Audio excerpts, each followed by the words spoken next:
नमस्कार, मी दादाराव आढाव, युवा नेतामध्ये आपलं सहर्ष स्वागत। MHCVचा गलथान कारभार काम निविदा निघण्याच्या अगोदरच काम प्रगती पाठावर।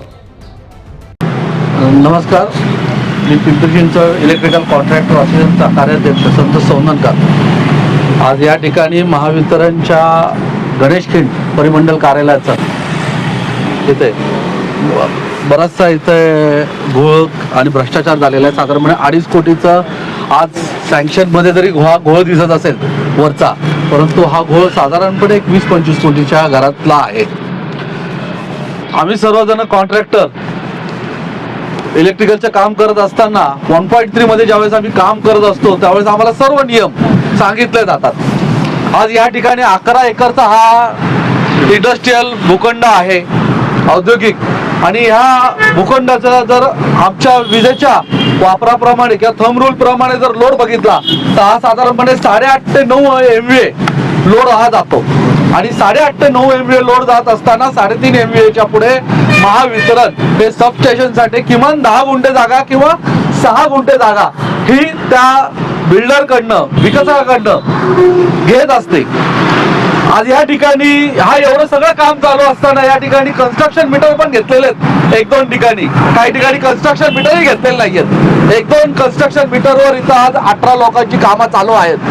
आणि हे मीटर घेत असताना आमच्याकडे छोटे ज्यावेळेस आम्ही अर्ज देतो 50 किलोवॅट 100 किलोवॅट साठी, त्यावेळेस आमच्या सर्व फायली त्याप्रमाणे मंडळ कार्यालयात आणि या ठिकाणी जमा केल्या जातात आणि आमच्याकडनं ट्रान्सफॉर्मरचं लीज डीड करून घेतलं जातं। आणि लोड प्रमाणे जर 3 MVAच्या पुढे लोड जात असेल, हे लोक सर्व चेक करतात अधिकारी, आणि चेक केल्यानंतर हे आमच्या जर लोड 3.5 MVAच्या पुढे जात असेल तर 6 गुंठे जागा घेतल्याशिवाय आम्हाला कन्स्ट्रक्शन मीटर किंवा कुठलाही वीज पुरवठा त्या ठिकाणी देत नाहीत।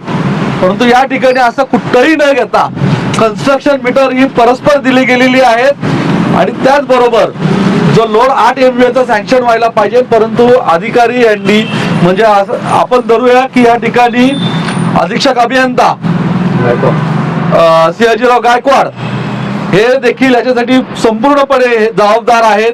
त्याचबरोबर त्यावेळेसचे अतुल देवकर कार्यकारी अभियंता, अतिरिक्त कार्यकारी अभियंता आकुर्डीचे अशोकजी जाधव या सेक्शन ऑफिसर हे सर्व जबाबदार आहेत।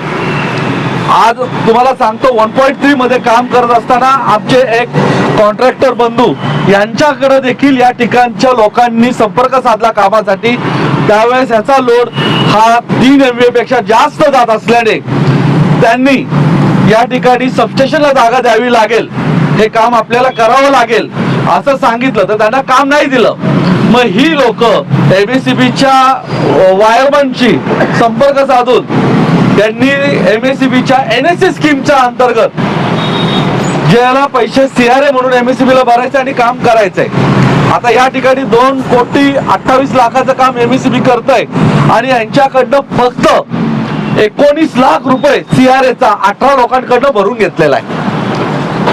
आणि 1.3 मध्ये काम करत असताना ग्राहक हा स्वतंत्र सगळं स्वतःचं काम करतो।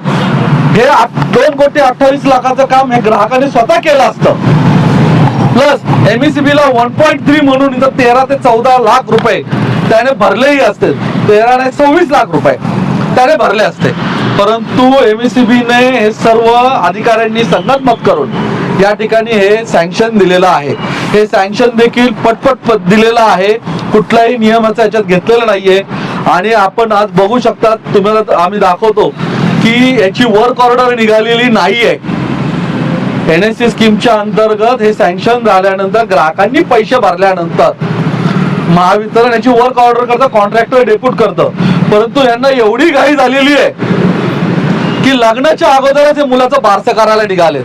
आपण जर साईटवर बघितलं तर तिथं सगळं महावितरणसाठी जे त्या कनेक्शनसाठी लागणारे 6 वे फीडर पिलर, ट्रान्सफॉर्मरची प्लेन, GODचं त्याचं जे काही मटेरियल आहे, आतले मिनी फीडर पिलरचे स्टँड उभे केलेले आहेत।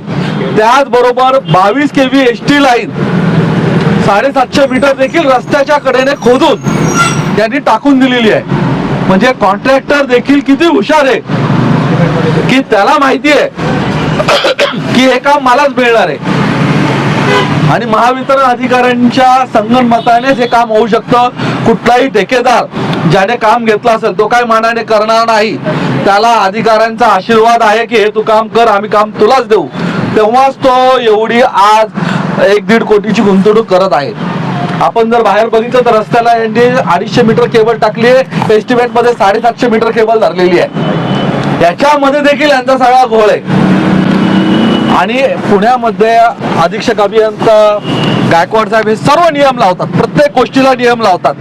रेड झोन साठी त्यांचे एक वेगळा नियम असतो, स्वतःचे कामं करण्यासाठीचा वेगळा नियम असतो. हे सर्व मनमर्जी पद्धतीने त्यांची कामं चालू आहेत. आम्ही याच्यासाठी संघटनेने वेळोवेळी आवाज उठवलेला आहे.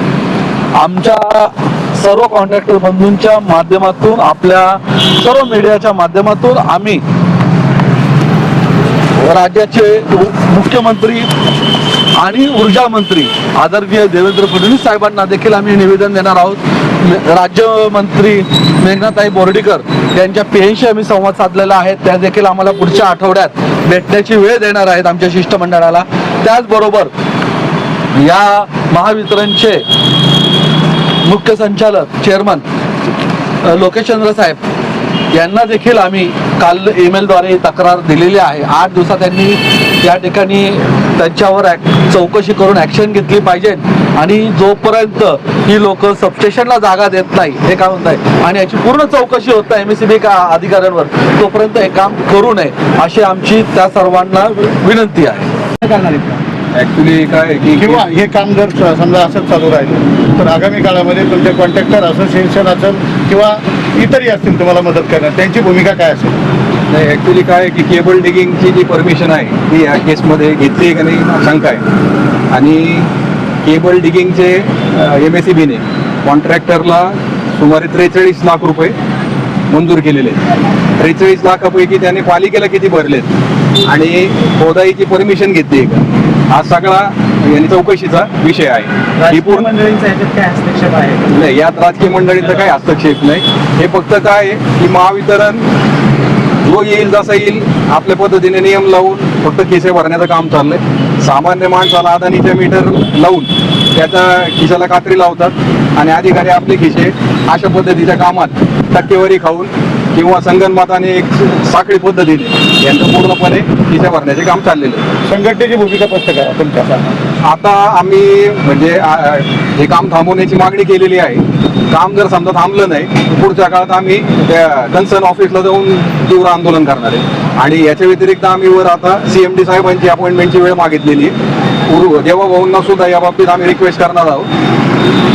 हे पूर्ण काम सिंहाजी गायकवाड अधीक्षक अभियंता यांच्या अखत्यारीत असल्याने आणि त्यांनी मंजूर केलेले ही त्यांची पूर्ण जबाबदारी. त्यांनी हे ते जबाबदारी टाळू शकत नाही. त्यांच्यावर सुद्धा अशा प्रकारे भ्रष्टाचारात संगनमत करून जे काय आहे एकाला फेवर करण्यासाठी कारवाई झाली पाहिजे. ओके.